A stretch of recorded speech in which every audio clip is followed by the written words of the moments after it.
بسم اللہ الرحمن الرحیم۔ اللہ تبارک و تعالیٰ کے پاکیزہ نام سے آغاز کرتے ہیں جو بہت مہربان نہایت رحم والا ہے۔ پچھلے پروگرام میں 2138 نمبر حدیث پاک پر کلام چل رہا تھا، ہجرت سے متعلق تھی۔ صدیق اکبر رضی اللہ تعالیٰ عنہ کے پاس رحمت کونین صلی اللہ علیہ وسلم ہجرت سے قبل صبح یا شام ضرور تشریف لایا کرتے تھے۔ تو سیدہ عائشہ کہتی ہیں ایک دفعہ آپ ظہر کے ٹائم میں تشریف لائے تو ہم خلاف معمول چونکہ آئے تھے تو ہمیں گمان ہوا کہ کوئی بہت عجیب و غریب یا کوئی معمول سے ہٹ کر کوئی بڑی بات ہوئی ہے، تبھی رحمت کونین صلی اللہ علیہ وسلم نے اپنے معمول کو کچھ تبدیل کیا ہے۔ اور جب استفسار کیا تو سرکار نے فرمایا کہ مجھے ہجرت کی اجازت مل گئی ہے تو میں نکلنا چاہتا ہوں۔ صدیق اکبر رضی اللہ تعالی عنہ نے پوچھا یا رسول اللہ کیا میں بھی آپ کے ساتھ چلوں گا؟ سرکار نے فرمایا کہ ہاں آپ میرے ہمراہ رہیں گے۔ انہوں نے 2 اونٹنیاں پیش کی، یا رسول اللہ یہ میں نے ہجرت کے لیے ہی تیار کر کے رکھی تھی، ایک آپ لے لیں۔ سرکار نے ان میں سے ایک قیمتاً لے لی، قیمت کے دے کر لے لی۔ تو اس پر ہمارا یہ کلام چل رہا تھا کہ صدیق اکبر رضی اللہ تعالی عنہ کو پہلے تو سرکار نے واضح طور پہ تو نہیں فرمایا تھا کہ آپ میرے ساتھ رہیں گے، اسی لیے استفسار بھی کیا کہ کیا میں آپ کے ہمراہ رہوں گا؟ سرکار نے فرمایا ہاں، لیکن اس کے باوجود آپ نے 2 اونٹنیاں تیار رکھی ہوئی ہیں کہ اگر ہجرت کا سرکار کہے تو یوں نہ ہو کہ میری تیاری نہ ہو۔ تو اس کے اوپر میں سمجھا رہا تھا کہ یہ ہوتا ہے ایک ذہین اور سمجھدار آدمی کا کام۔ 2 جہتوں سے اس پر ہمیں تفکر کرنا چاہیے۔ ایک تو وہ حضرات غور کریں جو کسی ایسی بڑی شخصیت کے ساتھ رہتے ہیں، معظم دینی کے ساتھ رہتے ہیں۔ آپ کو معلوم ہونا چاہیے اگر آپ بہت ہی کلوز ہیں کہ ان کو اس وقت کیا چاہیے، فلاں جگہ ہم جا رہے ہیں، ان کو کس کس چیز کی ضرورت پڑ سکتی ہے، آگے حالات کیا ہوں گے، اور مجھے کس طریقے سے ان کو اس حالات میں اپنی خدمات کے ذریعے فائدہ پہنچانا ہے۔ جو ایسے متبعین سمجھدار قسم کے ہوتے ہیں، زیرک ہوتے ہیں، وہ پہلے سے ہی لائعمل تیار رکھتے ہیں اور بڑوں کے لیے بہت آسانی پیدا کر دیتے ہیں۔ اور جو بس ان کے ساتھ رہنے میں سیلفیاں بن رہی ہیں، جی فوٹو کھنچ رہے ہیں، اور کھانے پینے کو اچھا مل جاتا ہے کیونکہ بزرگوں کے سامنے ذرا ہر ایک اچھی ڈشیں رکھتا ہے تو کھانے پینے میں بڑی آسانی رہتی ہے، تو اپنی وفاداریاں بہت شو کرتے ہیں۔ بعض ہمیں بدگمانی نہیں کرنی چاہیے، لیکن ذہن خالی ہوتا ہے، کوئی پریشانی آئی اب بیٹھے ہوئے سر پکڑ کے کیا ہوگا؟ بھئی پہلے آپ نے اس کے بارے میں کچھ سوچا تھا کہ نہیں؟ حالانکہ ایسی بہت ساری چیزیں ہوتی ہیں کہ ان کے بارے میں پہلے سے ایک لائعمل اگر تیار کیا جائے تو اپنے جو بزرگ ہستی ہیں، جو آپ کے مرکز عقیدت ہیں، انہیں آپ پریشانیوں سے، صدمات سے بچا سکتے ہیں۔ اس لیے جو اس طرح کے کسی معظم دینی سے وابستہ حضرات ہیں جو ان کو قرب حاصل ہے، قریب رہنے کے مواقع ان کو ملے ہیں، تو خدا را اپنے اندر یہ صلاحیت بیدار کریں کہ آپ ان کو بروقت اور مستقبل میں اچھے انداز سے فائدہ پہنچا سکیں، ذہانت حاصل کریں اور اچھے لوگوں سے مشاورت رکھیں تاکہ آئندہ کا لائعمل آپ تیار کر سکیں۔ تو انشاءاللہ آپ کے لیے دعائیں ہوں گی، خصوصی توجہ ہوگی۔ کسی جو ایک معظم دینی اگر ایسا ہو کہ سمجھدار ہے، زیرک ہے، محتاط ہے، صاحب علم ہے، صاحب تقوی ہے، ان کی نگاہوں میں کوئی مقام مرتبہ حاصل کرنا یہ کوئی آسان کام نہیں ہوتا۔ آپ مسکا نہیں لگا سکتے، آپ خوشامد سے جگہ نہیں بنا سکتے، آپ ویسے ہی ہے کہ بیکار ساتھ رہ کر ان کی نگاہوں میں کوئی مقام حاصل نہیں کر سکتے، کیونکہ جو سمجھدار میں نے جو اوصاف حمیدہ ذکر کیے ہیں، اگر کسی معظم دینی میں ہو تو وہ پھر بیکار قسم کے آدمی کو ساتھ رکھنا ایک الگ چیز ہے، لیکن اپنے دل میں رکھنا اور اس کو پھر یہ کہ اس پہ نگاہ عنایت فرمانا، اپنی خصوصی دعاؤں میں اس کا ذکر کرنا اور اللہ تعالیٰ سے اس کے لیے طلب کرنا، یہ ہر ایک کو حاصل نہیں ہوتا۔ تو اس کے لیے ہمیں کام اللہ کے لیے ہونا چاہیے، لیکن ضمناً یہ تمام چیزیں بھی آپ کو حاصل ہو جائیں گی۔ اور دوسرا میں نے سمجھایا تھا ایسے لوگوں کو، اگر کوئی بیوی ہیں، ہماری بہنیں ہیں، اپنے شوہر کے لیے سوچیں کہ مستقبل میں کیا ہوگا، وہ بھی سوچیں۔ بعض اوقات سارا کہتے ہیں مجھے تو سمجھ میں آتا، تم جانو تمہاری اولاد جانے، اور وہ شوہر سوچ رہا ہے کہ آگے کیا کرنا ہے، بچوں بڑے بھی ہوں گے، پھر گھر بڑا بنانا ہے، ان کو پڑھانا ہے، فلاں۔ اور بعض خواتین بہت اچھی ہوتی ہیں، سوچتی ہیں، تو دونوں کو ہی سوچنا چاہیے کہ آگے کیا ہوگا۔ تو اپنے فیوچر کے بارے میں پہلے سے اچھی پلاننگ تیار کر کے رکھیں۔ بہت سے ایسے میں نے دیکھے ہیں نوجوان جو کما رہے ہیں وہ گھر والوں پہ خرچ کر رہے ہیں، جو کما رہے ہیں گھر والوں پہ خرچ کر رہے ہیں، جو کما رہے ہیں بڑے بڑے تحفے لا رہے ہیں، اور اس کو دینا اس کو دینا، واہ واہ ہو رہی ہے صاحب۔ اب جب کوئی ایک دم اچانک کرائسس میں آئے، اب وہ جن کو آپ نے اتنے تحفے دیے ان سے کچھ مانگ کر دیکھیں، سارے نگاہیں پھیر لیتے ہیں۔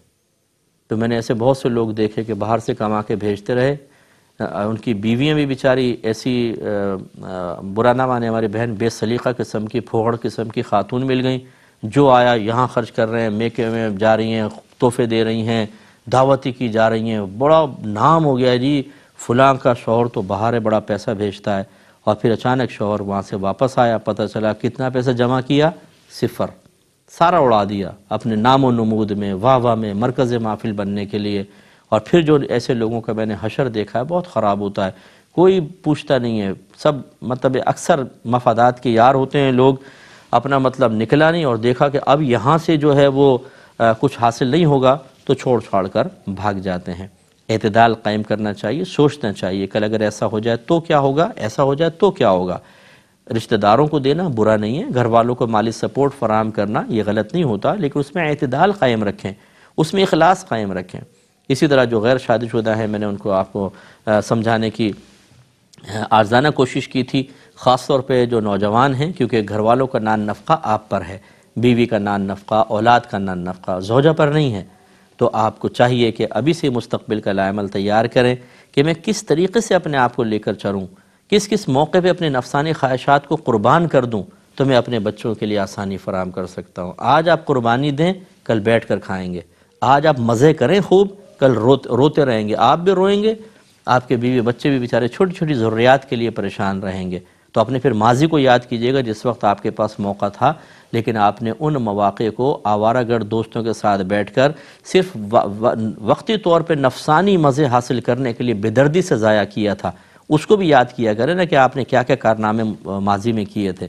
ایسی بچیوں سے ہم نے گزارش کی، ماؤں سے گزارش کی کہ اپنے بچیوں کو ایسے کورسز کروائیں، خود بچیوں سے ہماری گزارش ہے آپ اچھے کورسز کریں، ارننگ کے ذرائع دیکھیں، پردے میں رہتے ہوئے، گھر میں رہتے ہوئے۔ آج کل آئی ٹی کا دور ہے، انٹرنیٹ کا دور ہے، آپ بڑے آسانی سے ایسے کورسز کر سکتی ہیں کہ آپ اچھی ارننگ گھر پہ کر سکیں۔ اس کے لیے معلومات حاصل کریں، وہ کورسز کریں اور اپنا پیسہ جمع کریں۔ بہت سی بچیاں میں جانتا ہوں، بہت سی بچیوں کو جنہوں نے اپنا جہیز خود تیار کر لیا ہے، ماں باپ پر بوجھ ہی نہیں ہے، اسی طرح ارننگ کر کے۔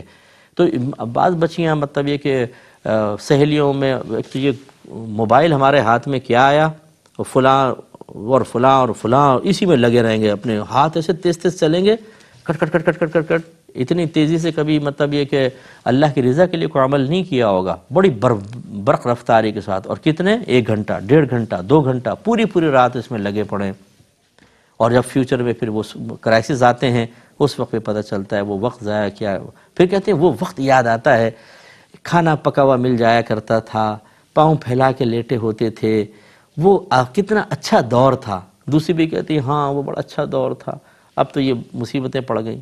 ارے بھائی وہ بھی اچھا دور تھا، اس اچھے دور میں اگر آپ اپنے فیوچر کو بھی اچھا بنانا چاہیں تو بنا سکتے ہیں۔ یہ کیوں نہیں سوچا آپ نے؟ اس سے عزت نفس حاصل کرتے رہے اور فیوچر خطرناک ہو گیا۔ سب کو مل کر اسی طریقے سے اپنے فیوچر کے بارے میں سوچنا چاہیے۔ اللہ تعالیٰ سمجھ کے توفیق عطا فرمائے۔ آخری بات اس میں یہ کہ دیکھیے یہ حدیث کتاب البیوع میں موجود ہے۔ اب اگر کوئی آپ سے کہے کہ یار وہ سرکار نے ہجرت فرمائی، صدیق اکبر ساتھ تھے، وہ حدیث کہاں ملے گی؟ اب آدمی سوچے گا کہاں ملے گی، شاید کوئی ہجرت کے اس میں ہوگی، فلاں جگہ بہت کتاب البیوع میں موجود۔ تو یہ سمجھانے کا مقصود ہے، کہنا یہ کہ مقصد یہ ہے کہ بعض اوقات غیر متوقع طور پر چیز کسی مقام پر حاصل ہو جاتی ہے، ہمارا گمان ہوتا ہے کسی اور مقام پر ہوگی۔ مطالعے کا یہ فائدہ ہوتا ہے، علم سے شغف رکھنے کا یہ فائدہ ہوتا ہے۔ جو ہمارے بھائی بہن درس حدیث سنتے ہیں، مسلسل سنتے ہیں، وہ اس کو نوٹ کر لیں کہ یہ حدیث ہم نے فلاں جگہ سنی، حدیث نمبر فلاں بخاری شریف کے اندر ہے، کتاب البیوع کے اندر ہے، تو کبھی پیش کرنے میں پھر آسانی رہتی ہے۔ اس لیے علماء اسی وجہ سے مطلب عوام پر فوقیت رکھتے ہیں اور ان کو دین کے معاملے میں زیادہ آسانیاں محسوس ہوتی ہیں کہ مطالعے میں رہتے ہیں اور چیز کو پڑھتے رہتے ہیں، انہیں پتہ ہوتا ہے کون سی چیز کہاں ہے۔ عام آدمی کے لیے ذرا دشواری ہو جاتی ہے، تو اس میں تھوڑا سا اپنا شغف بڑھائیے۔ اگلے باب کی طرف آتے ہیں، باب لا یبیع علی بیع اخیہ ولا یصوم علی صوم اخیہ حتی یأذن له او یترک۔ یہ پہلے بھی اس کے ضمن میں جو حدیث سے گزر چکی ہے معروف کہ اپنے بھائی کی بیع کے اوپر بیع نہ کر اور نہ اپنے بھائی کی لگائی ہوئی قیمت پر قیمت لگاؤ حتیٰ کہ وہ اس کی اجازت دے دے یا اس کے لیے بیع کو چھوڑ دے۔ جیسے آپ منڈی میں گئے، ایک سودا چل رہا ہے، وہ کہہ رہا ہے کہ جی 1 لاکھ کی گائے ہے، وہ کہہ رہا ہے یار 95 کی دے دو، بات چل رہی ہے، آپ فوراً اس نے کہا 95 کی دے دو، وہ بھی سوچ رہا ہے، آپ نے فوراً آگے 98 مجھ سے لے لو، 1 لاکھ مجھ سے لے لو، گائے اچھی نظر آئے، یہ گناہ ہے، کیونکہ میرے آقا نے منع فرمایا نا، آگے حدیث بھی آئے گی، یہ گناہ ہے۔ ہاں آپ یا تو وہ چھوڑ دے اس کو، کہ بھئی میں نہیں لیتا ہوں، ہٹ جائے، اب آپ سودا کر لیں، ٹھیک ہے، لیکن یوں نہ کریں کہ مطلب اپنے بھائی کے اس پر آپ سودا اس کا خراب کریں اور اپنے فائدوں کے لیے اس کو نقصان کا شکار کروائیں، اس کو منع کیا۔ یہ لڑائی جھگڑا پیدا کرتا ہے، دلوں میں نفرت پیدا کرتا ہے۔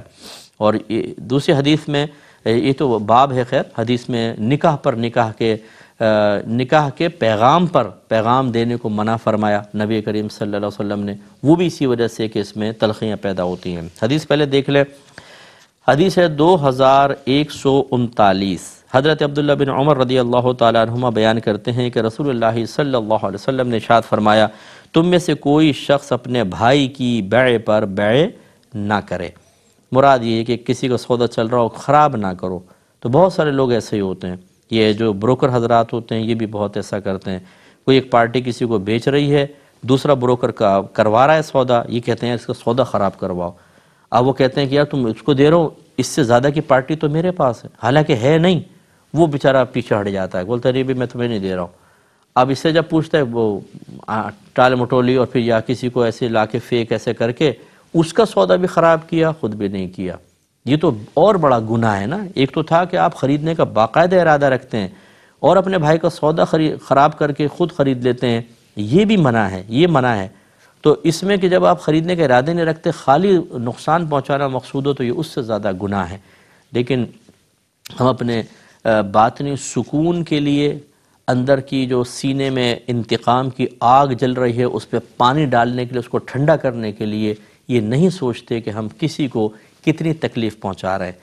اور حقیقتاً میں آپ کو یہ میرا جملہ یاد رکھیے گا، آپ اس کو تکلیف نہیں پہنچا رہے، آپ اپنے لیے تکلیف کا سامان کر رہے ہیں۔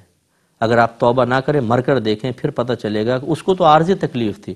دنیا کے اندر ہر تکلیف کو اللہ تعالیٰ آہستہ آہستہ مندمل فرمائی دیتا ہے، کچھ عرصے بعد بھول بھال کے کوئی نیا مکان لے لے گا، نئی چیز کر لے گا، بھول جائے گا۔ لیکن جب آپ مریں گے تو بروز قیامت اگر اللہ ناراض ہوا تو عذاب قبر، اور بروز قیامت پر ذلت و رسوائی کے اس مظلوم کو کھڑا کیا جائے گا، آپ کو کھڑا کیا جائے گا، اور آپ کی نیکیاں نکال کر اس کے نام اعمال میں، اور نیکیاں کم ہوئیں تو اس کے گناہ آپ کے نام اعمال میں ڈالے جائیں گے۔ اور یہ ہو سکتا ہے، بعض حدیثوں کا مضمون ہے کہ پہاڑوں کے برابر نیکیاں لانے والا جہنم میں چلا جائے گا، کہ اس کی نیکیاں سارے لے جائیں گے۔ ایسا نہ کریں، اپنے انتقام کو مطلب یہ کہ روکیں، اپنے باطن کو روکیں، اپنے مسلمان بھائی کو نقصان نہ پہنچائیں، یہ ہمارا مذہب سکھا رہا ہے۔ ہاں آپ انتظار کر لیں، سودا نہیں ہوتا، وہ پیچھے ہٹ گیا، اب آپ بالکل سودا کر سکتے ہیں، لیکن بیچ میں انٹرفیئر نہیں کرنا چاہیے۔ اگلے حدیث کی طرف آتے ہیں، 2140 نمبر حدیث پاک ہے۔ حضرت ابو ہریرہ رضی اللہ تعالی عنہ بیان کرتے ہیں کہ رسول اللہ صلی اللہ علیہ وسلم نے ارشاد فرمایا، کوئی شہری دیہاتی سے بیع نہ کرے اور نجش نہ کرو، اور کوئی شخص اپنے بھائی کی بیع پر بیع نہ کرے، اور کوئی شخص اپنے بھائی کے نکاح کے پیغام پر اپنے نکاح کا پیغام نہ بھیجے، اور کوئی عورت اپنی بہن کی طلاق کا اس لیے سوال نہ کرے تاکہ اپنے برتن میں اس کا حصہ ڈال لے۔ تو اس کی شرح کیا ہے کہ سرکار نے فرمایا شہری دیہاتی سے بیع نہ کرے۔ یہ ہم نے آپ کو پہلے بھی حدیثیں گزر چکی ہیں تقریباً، لیکن نئی کیونکہ عرصہ گزر جاتا ہے، ذہن میں نہیں رہتے یا نئے ویورز ہوتے ہیں، تو تھوڑا سا میں سمجھا دیتا ہوں کہ ایسا ہوتا تھا کہ دیہاتی اپنی زمینوں سے جیسے سبزیاں لا رہے ہیں، پھل لا رہے ہیں، اور وہ مارکیٹ میں لا کے بیچنا چاہتے ہیں۔ مارکیٹ میں لاتے تو زیادہ ریٹ مل جاتے، اور آپ کو پتہ ہے کہ جو کھیتوں سے چیزیں آتی ہیں ان کو تو بہت ہی سستی پڑتی ہیں، بہت ہی سستی پڑتی ہیں، پھر وہ یہاں لاتے ہیں، جیسے منڈی تک لاتے ہیں، بلکہ علاقے میں لاتے ہیں، وہاں سے لوگ خرید لیتے ہیں، پھر منڈی میں آتی ہیں، وہاں اور مہنگا بکتا ہے، اور پھر منڈی والے آگے سبزی کی دکان والوں کو اور مہنگا دیتے ہیں، اور پھر وہ پبلک کو اور مہنگا دیتے ہیں۔ تو اگر کھیتوں سے آپ چیز خریدیں تو وہ تو کوڑیوں کے مول آپ کو ملیں گی۔ تو اگر دیہاتی جو لا رہا ہے وہ اس سے آپ نے باہر نکل کر مارکیٹ ویلیو سے کم میں خرید لیا تو دیہاتی کو تو وہ بھی بہت لگے گا، اور آپ نے اس کو لا کر پھر بازار میں بیچا تو اس کے لیے نقصان کا سامان ہے۔ اس لیے نبی کریم نے منع فرمایا کہ ایسا نہیں کہ وہاں جا کے اس کو پہلے ہی اس کو خرید لو اور اپنے مسلمان بھائی کے لیے نقصان کا سامان کرو۔ ہاں یہ ہو سکتا ہے کہ آپ اسی مارکیٹ ویلیو پر اس کو بتائیں کہ بھی مارکیٹ یہ چل رہی ہے تو مجھے اتنے کا بیچ دو، یہ الگ بات ہے، لیکن دھوکے میں رکھنا، اور بعض اوقات تو جھوٹ بول دیتے ہیں کہ مارکیٹ تو بہت گری ہوئی ہے تم مجھے بیچ دو، میں اتنا وہاں کہاں جاؤ گے، اتنا خوار ہوگے، جھوٹ بول کر اس سے کم پیسوں میں خریدنا اور پھر آگے جا کے زیادہ میں، اس کو سرکار نے منع فرمایا۔ نجش کیا ہوتا ہے کہ کسی کو دھوکہ دے کے قیمت کو بڑھانا، دھوکہ دے کر، مثال کے طور پر آپ ایک یہ ٹیبل بیچنا چاہتے ہیں، آپ کو 500 روپے کی پڑی ہے اور آپ چاہتے ہیں کہ اس کے 1,500 مجھے مل جائیں۔ اب ایک گاہک آیا، آپ نے کہا، اس نے کہا کتنے کی؟ 1,500 کی۔ اس نے کہا جی بہت مہنگی ہے۔ اب ایک آدمی آپ نے کھڑا کیا ہوا ہے، وہ آ کے کہتا ہے کتنے کی ہے فوراً دوسرا، تو آپ کہتے ہیں 1,500، وہ کہتا ہے کہ بس تھوڑا سا کم کریے، تو 1,500 بہت بہترین آپ ٹیبل دے رہے ہیں۔ اب اس کا مقصد کیا ہے؟ سامنے والے کو دھوکے میں مبتلا کرنا تاکہ وہ قیمت بڑھائے اس کی۔ اس طریقے سے دھوکہ دینا، یعنی اس کا خریدنا مقصد نہیں ہے، بس اس کو بیچارے کو غلط فہمی میں مبتلا کر کے شے کی قیمت بڑھانا تاکہ وہ زیادہ قیمت میں خرید لے، یہ چیز سرکار نے منع فرمائی۔ ہاں اگر فرض کر لیں یہ قیمت ہے 500 اس کی ہے اور میں 100 روپے زیادہ رکھ کے 600 میں بیچنا چاہتا ہوں، لیکن دوسرا کہتا ہے نہیں میں تو 300 میں خریدوں گا۔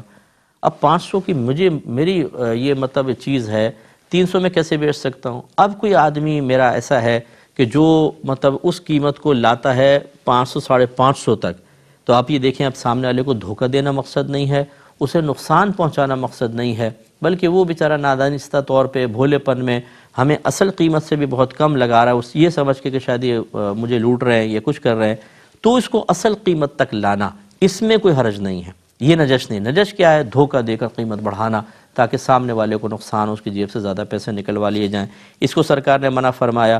اور کوئی شخص اپنے بھائی کی بیع پر بیع نہ کرے، یہ تو آپ کو سمجھا دیا ابھی۔